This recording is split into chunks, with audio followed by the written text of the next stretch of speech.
আপোনালোক সকলোকে স্বাগতম জনাই এটা মিনি ব্লগ প্ৰস্তুত কৰিলোঁ আপোনালোকৰ মাজলৈ আগবঢ়ালোঁ। আজি মোৰ থাপনাৰ এই চাকিগছ চাওকচোন, এনেকৈ জ্বলিলে ভাল লাগে বহুত, নহয়নে বাৰু? কেতিয়াবা তেল থাকি যায়, শলাকানি থাকি যায়, ভাল নালাগে ন?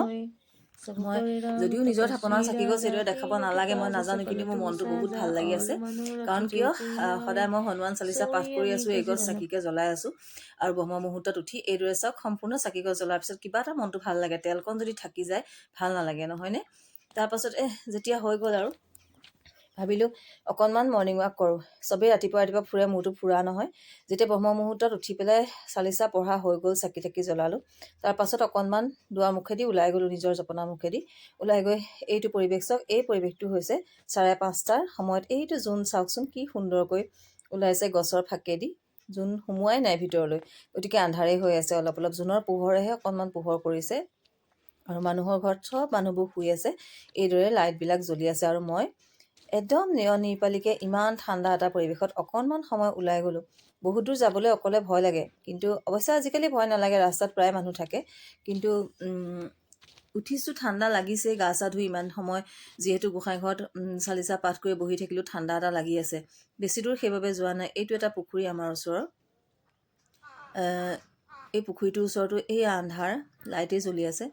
সেইখিনি পৰাই মই ঘূৰিছোঁ। আৰু তাৰপাছতে আমাৰ ইয়াতে খুব অৰুণোদয় কিবা কিবিবোৰ চলি আছে, সকলোৰে জেগাই জেগাই হৈছে। তাতে আকৌ এটা কথা হ'ল নহয়, জানেনে নাই? এজন ল'ৰাই ক'লে তুমি এটা কাম কৰিবা, কিবা কিবি কেইটামান মোক লিখি দিব লাগিব দেই ইয়াতে। মই ভাবিছোঁ কি লিখি দিব লাগিব, মইতো নাজানো। কৈছে আধাৰ কাৰ্ডৰ নাম্বাৰটো আৰু ৰেচন কাৰ্ডৰ নাম্বাৰখিনি লিখি দিবা। মই অকণ দেৰি মুখে মাতা নাই, মই ভাবিছোঁ কোনো যদি নহয় বাৰু লিখি দিম। পিছে ইয়াতে আকৌ এগৰাকীয়ে টেপে মাতিছে দেই, আছে নহয় মানুহ আছে নহয়, আমাৰ এজনী নামটো মই নকওঁ বাৰু এতিয়া, নামটো মই কৈ দিলে হয়তো তাই বেয়া পাব। তাই আছে নহয়, তাই কেতিয়া আহিব এনেকুৱা মানে ধৰফৰণি লাগিছে। মই তেতিয়াই গম পাইছোঁ যে মোৰ শত্ৰু কিমান, সেই বংশটোৰ মানুহে মোৰ লগত শত্ৰুশালী থাকে। কেতিয়াবা যে পুলিচে সোধে কিবা বিপদৰ সময়ত যে আপোনালোকৰ কাৰোবাৰ প্ৰতি সন্দেহ আছে নেকি, মই সেইটো বংশলৈকে আঙুলিয়াই তেওঁ দিব পাৰিম। এইখিনি ধান আমাৰ একেবাৰে শেষৰখিনি সোমোৱাই হৈ গ'ল।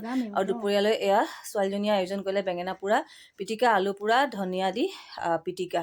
তাৰপাছতে এইখিনি হৈছে কমলা টেঙা তাই বনাইছে। আৰু সেই যিজন মানুহে আমাৰ খেতি কৰিছিলে, সেই মানুহজনকে মাতি আনি ভৰাবলৈ লগাই দিলোঁ ধানখিনি।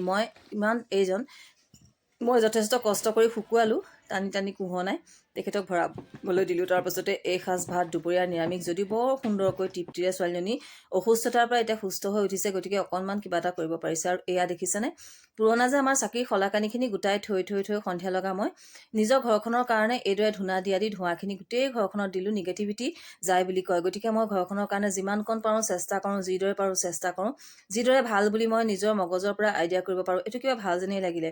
যিমান চাকিৰ শলাকানি গোটাই থৈছিলোঁ গোটেইখিনি যিদৰে এনেকৈ জ্বলাই দিলোঁ ধূনা দিয়াৰ দৰে। যিখিনি ধোঁৱা ওলালে গোটেই ধোঁৱাখিনি ঘৰটোৰ চাৰিওকাষে ভিতৰে মই দি দিলোঁ।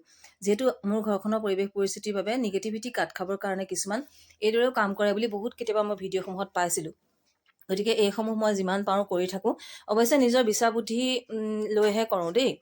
ক'লেই মানুহে নকৰোঁ বা মই দেখিলেই নকৰোঁ, বস্তুটো ভাবি চালোঁ হয়।